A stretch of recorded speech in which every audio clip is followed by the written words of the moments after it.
Hello.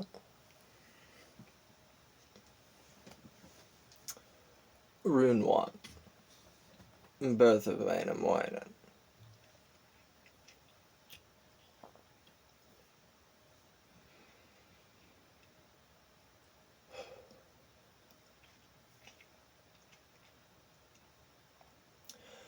In primeval times, a maiden, beauteous daughter of the ether, passed for ages her existence in the great expanse of heaven, o'er the prairies yet unfolded. Wearisome the maiden growing, her existence sad and helpless, thus alone to live for ages in the infinite expanses of the air above the sea foam, in the far outstretching spaces, in a solitude of ether, she descended to the ocean, waves her coach and waves her pillow. Thereupon the rising storm wind flying from the east in fierceness whips the ocean into surges, strikes the stars from with sprays of ocean, till the waves are white with fervor, to and fro they toss the maiden, storm-encircled, hapless maiden, with her sport the rolling billows, with her play the storm wind forces, on the blue back of the waters, on the white wreathed waves of oceans, play the forces of the salt sea with the lone and helpless maiden. Till at last in full conception, union now of force and beauty, sink the storm winds into slumber, overburdened now the maiden cannot rise above the surface. 700 years she wandered, ages 9 of man's existence, swam the ocean hither, thither, could not rise above the waters, conscious only of her travel. 700 years she labored, ere her firstborn was delivered. Thus she swam as water mother, towards the east and also southward, towards the west and also northward, swam the sea in all directions, frightened at the strife of storm winds, swam in travel, swam unceasing, ere her firstborn was delivered. Then began she gently weeping, spake these measures, heavy-hearted: Woe is me, my life hard fated! Woe is me in this my travel! Into what have I now fallen? Woe is me that I, unhappy, left my home in subtle ether, came to dwell amid the sea foam, to be tossed by rolling billows, to be rocked by winds and water, on the far outstretching waters, in the salt sea's vast expanses, knowing only pain and trouble. Better far from me, O Ukko, were I maiden in the ether, that within these ocean spaces to become a water mother. All this life is cold and dreary, painful here is every motion. As I linger in the waters, as I wander through the ocean, Ukko, thou God up yonder, thou ruler of the heavens, come thou hither, thou art needed, come thou hither, I implore thee, to deliver me from trouble, to deliver me in travel. Come, I pray thee, hither, hasten, hasten more than thou art needed, hasten to help this helpless maiden.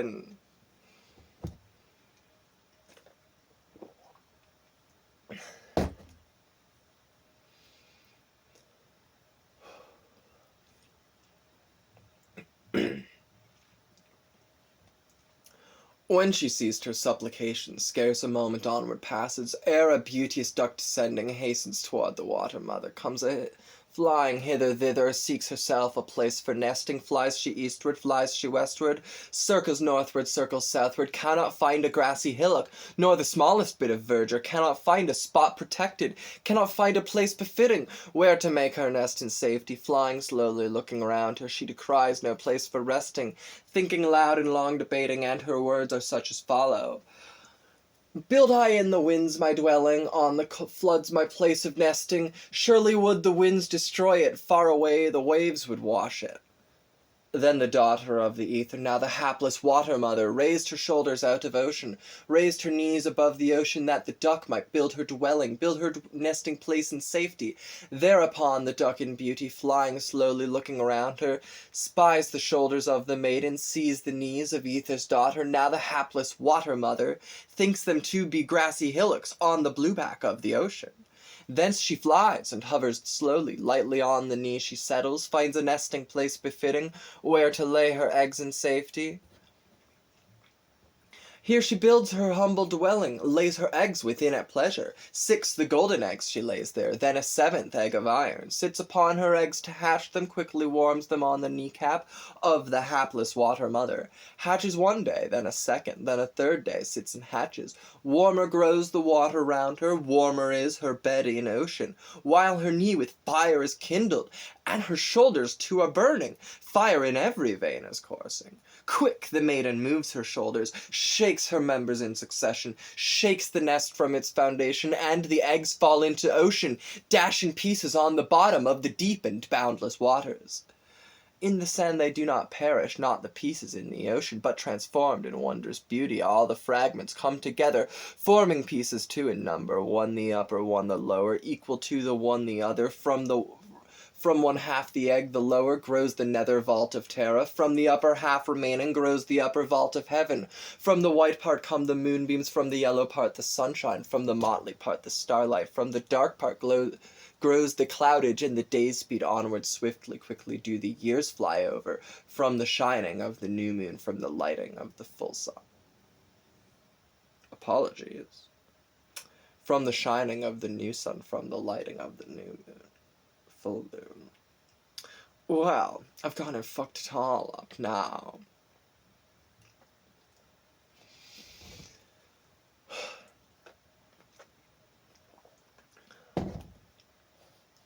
Joking, of course, I'm only human.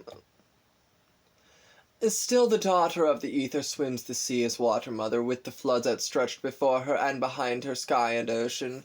Finally, about the 9th year, in the summer of the 10th year, lifts her head above the surface, lifts her forehead from the waters, and begins at last her workings. Now commences her creations, on the azure water ridges, on the mighty waste before her. When her hand she turned in water, there arose a fertile hillock. Wheresoe'er her foot she rested, there she made a hole for fishes. Where she dived beneath the waters, fell the many deeps of ocean. Where upon her side she turned her, there the level banks have risen. Where her head was pointed landward, there appeared wide bays and inlets. When from shore she swam a distance, and upon her back she rested, there the rocks she made and fashioned, and the hidden reefs created, where the ships are wrecked so often, where so many lives have perished. Thus created were the islands, rocks were fastened in the ocean, pillars of the sky were planted, fields and forests were created, checkered stones of many colors gleaming in the silver sunlight. All the rocks stood well established, but the singer Vainamoinen had not yet beheld the sunshine, had not yet seen golden moonlight, still remaining undelivered. Vainamoinen, old and trusty, lingering within his dungeon, 30 summers altogether, and of winters also 30, peaceful on the waste of waters, o'er the broad sea's yielding bosom, well reflected, long considered, how unborn to live and flourish in the spaces wrapped in darkness, in uncomfortable limits, where he had not seen the moonlight, had not seen the silver sunshine. Thereupon these words be uttered, let himself be heard in this wise.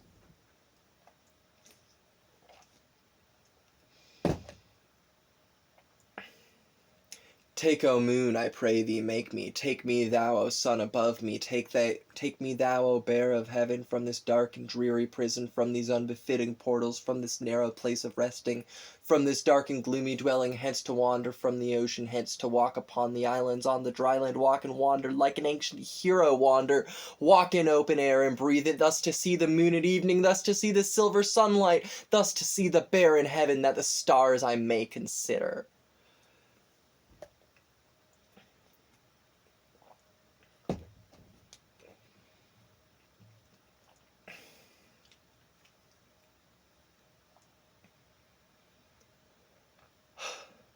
Since the moon refused to free him, and the sun would not deliver, nor the great bear give assistance, his existence growing weary, and his life but an annoyance, bursts he then the outer portals of his dark and dismal fortress. With his strong but unnamed finger opens he the lock resisting, with the toes upon his left foot, with the fingers of his right hand, creeps he through the yielding portals to the threshold of his dwelling.